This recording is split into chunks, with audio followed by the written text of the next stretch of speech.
ठाकुर जी लौट करके 11 वर्ष 56 दिन बाद आए मथुरा।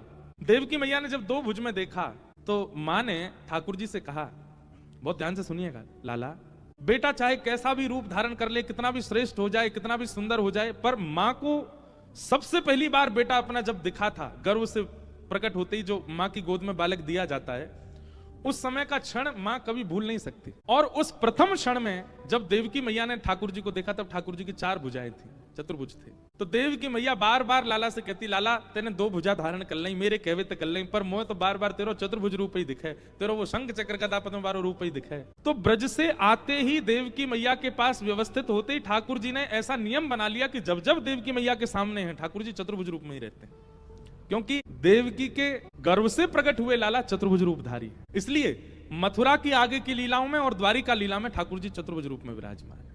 ये देवकी नंदन ठाकुर जी हैं। कौन से? देवकी नंदन, ये देवकी के लाला।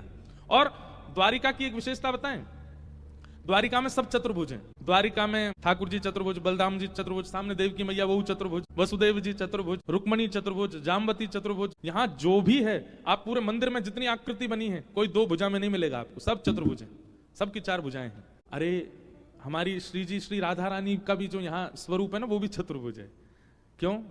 क्योंकि द्वारिका भू वैकुंठ है। क्या है? भू वैकुंठ। ये वैकुंठ ही है, ये पृथ्वी का हिस्सा नहीं है, ये वैकुंठ ही है।